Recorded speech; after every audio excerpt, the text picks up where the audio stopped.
Magaling nga din ang teknik ni Pau kasama ang kanyang jowa. Marami siguro silang bawang asukal kaya ang sweet nila. Yun siguro ang sikreto nila kaya hindi sila napagod sa akyat baba dito sa bundok. At dito nga mga kapwa, habang pababa kami ay kita naman medyo madulas na talaga ang daan. Hala. At sa wakas ay nakabalik na nga kami dito sa cottage. At kung mapapansin nyo, napakaraming naliligo. Akala mo talaga madumi na yung tubig pero hindi naman kasi galing sa bukal yung tubig. So ibig sabihin tuloy-tuloy lang yung agos kaya malinis pa rin yung tubig. At dito mga kapwa, habang nandito pa kami sa taas ng bundok, nagpicture-picture muna kami bago bumaba.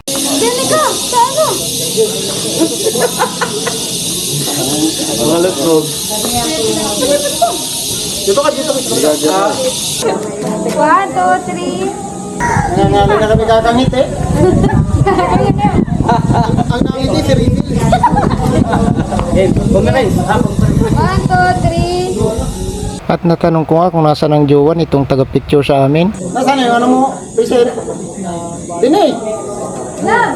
Yo! Wala pa eh. Kala kay bawal ng Baba Iglesia.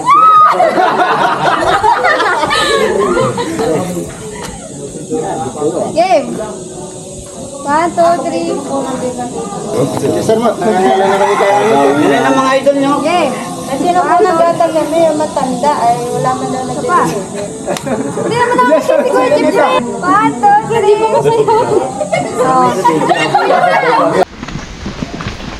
2, 3. Uy, sacrifice na naman tayo pababa.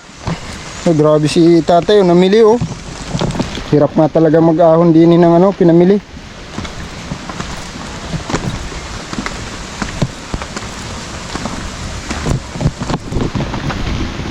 Umuulan-ulan, kami pababa na. Galing din sa tuktok.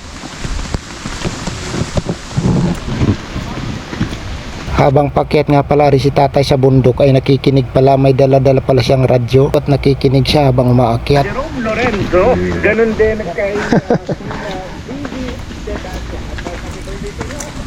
Picture tayo dyan. Oo, dyan. Maganda dyan, gawa ng ano eh. May pangalan.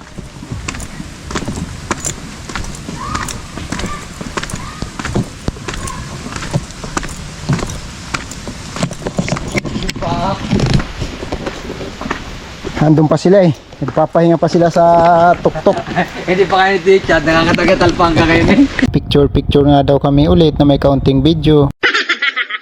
Nahanap pa rin ni Jared. Sabi na, Papa!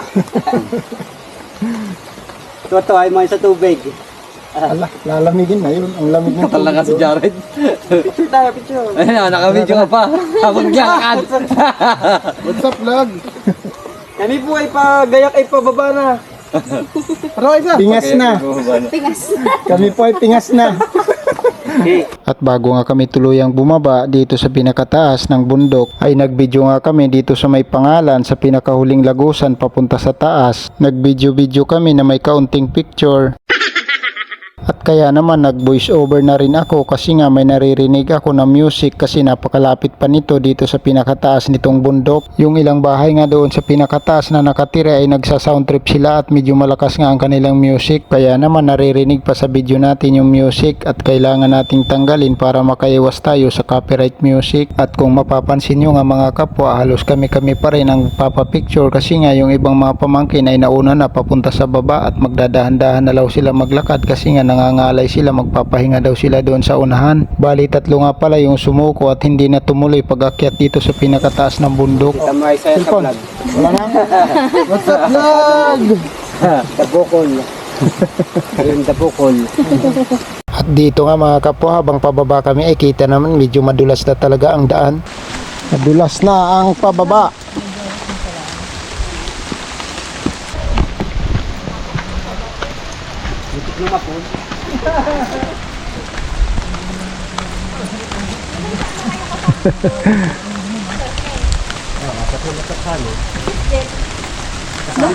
Ay, hindi. Bagong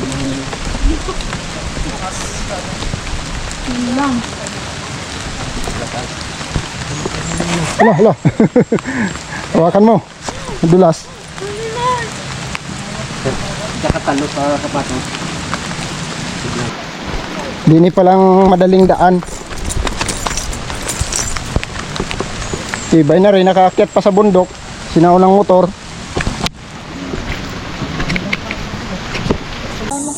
Ayun oh, may swimming pool pa dyan. Magaling nga din ang teknik ni Pau kasama ang kanyang jowa. Marami siguro silang bawang asukal kaya ang sweet nila. Yun siguro ang sikreto nila kaya hindi sila napagod sa akyat baba dito sa bundok. Sarap din yung swimming pool.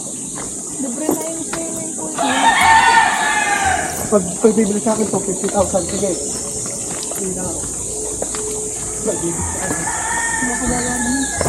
May naliligo pa kaya dyan? May naliligo pa kaya? Parang hindi masyadong nalilinisan, ano? Swimming pool nila. Kaya na dito ating motor. Kaso mahirap, pagbalik natin dun wala na tayong maparkingan. Hindi alam. Talagang nangangatog na yung aking tuhod. Walang pagbaba pa eh. Malayo pa yon. Papunta sa cottage. Doon pa sila oh.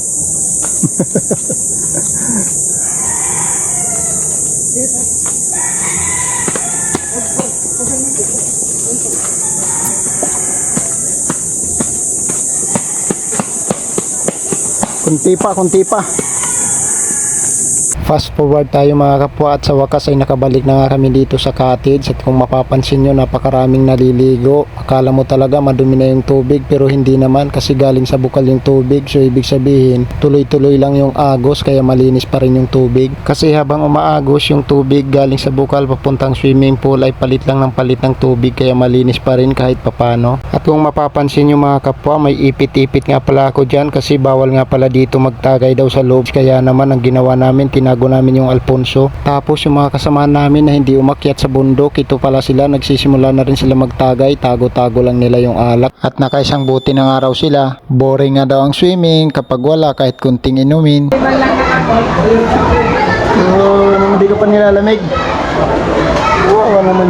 Nantok na ako. At ito nga si Jared, umahon na nga. Ang akala ko ay nilalamig pero hindi naman kasi kumakain din siya ng malamig. At ang kanyang mama ay inaantok naman daw kasi nga madaling araw pa lang kami gumayak kanina simula sa bahay. Mga 4:30 pa lang yata umalis na kami. At hinanap ko nga dito si Dion kasi nga ang sabi ng mama niya ay simula kanina pag akyat namin doon sa bundok ay hanggang ngayon nakababa na lang kami. Si Dion hindi pa rin umaahon, nakababad talaga sa tubig. Maraming ang mga bata na kasama namin ang nakababad lang sa swimming pool at hindi talaga umaahon pero nakabantay naman sila Ate Lynn at nandito pa nga si Papa Boy kumakaway. Shout out daw sa mga fans niya. Natal ka na. Ilalamig ka na.